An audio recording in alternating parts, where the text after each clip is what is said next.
Well, today is day 42 in our journey through the Word, and I sit here in the frozen tundra of the Dallas-Fort Worth Metroplex yet again.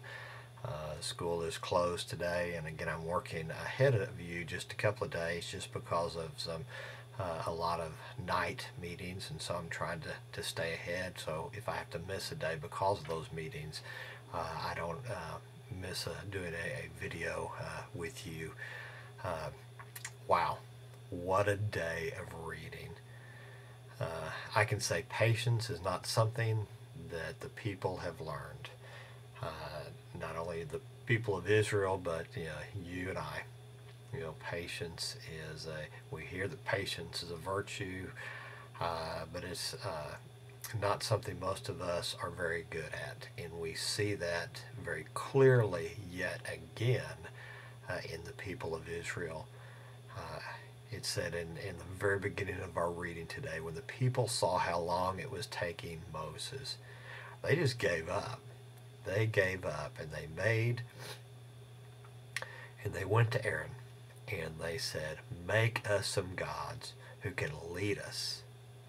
We don't know what happened to this fellow Moses." And I love the description of that fellow Moses. They don't even know really who he is anymore, and really made me wonder, did they really, or do they really know who he is?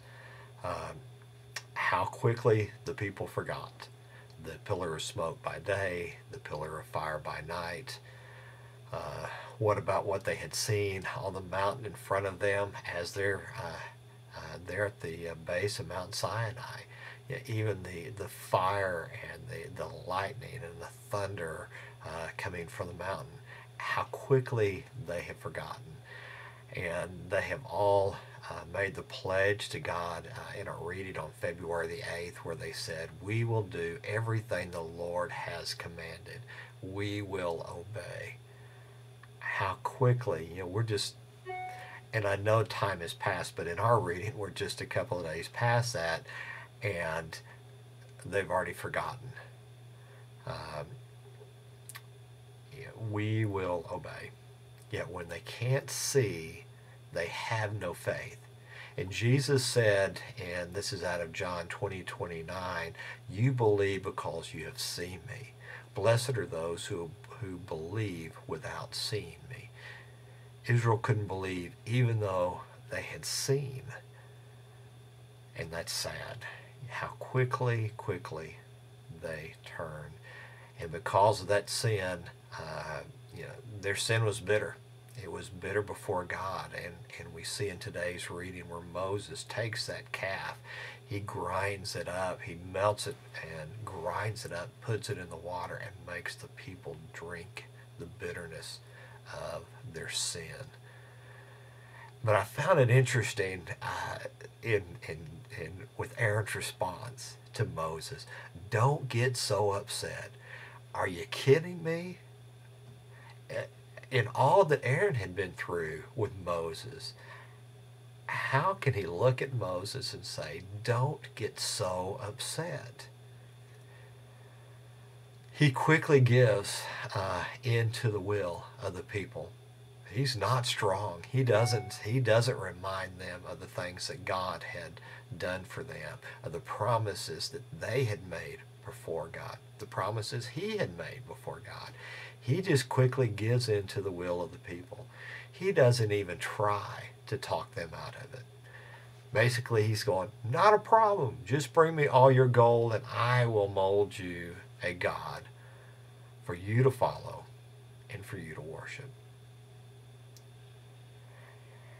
And the saddest part to me in all of this is Aaron doesn't even confess his sin before Moses, before God. He doesn't even confess, to Moses. He tries to pass it on. And how quickly do we do that and when confronted with our sins, that we try to pass it on to somebody else, something else, the situation. Uh, you know, I did this because, and too many times we've said the devil made me do it, but we try to pass on our sins on somebody or something else. Aaron said to Moses, when they brought it to me, and he's talking about the gold jewelry, I just simply threw it in the fire, and out came the calf. It was a miracle. The calf appeared. The calf god, and that's what I wrote. The calf god appeared. It must have been a real god because it just appeared out of the fire. How quickly Aaron forgot that he was the one that melted the gold jewelry, and he molded the golden calf and made the altar for the people to sacrifice and worship the calf in front of the mountain of God, the Mount Sinai, where Moses is on the mountain face to face with God, and they're standing at the base worshiping a golden calf. It doesn't make a lot of sense that anybody worship a cow and all, but you know, they're doing that, and they're worshiping that calf as their God. We don't see the timid, stuttering Moses anymore. He is now the chosen, God's chosen leader. He stood at the entrance of the camp and he shouted, all who are on the Lord's side, come here and join me. And we see that those that do, go through the camp. They're called, they're commanded by God to go through the camp. And that day, over 3,000 people died. Those who had worshipped the calf. What a sign. Were there many more? I don't know. And it doesn't say. But we do know that at least 3,000 died that day by the sword of God. And he used his own people. At points, fathers were striking down sons, sons were striking down fathers and mothers. But that was the command of the Lord. And then I loved the spot where it read, the Lord would speak to Moses face to face as one speaks to a friend.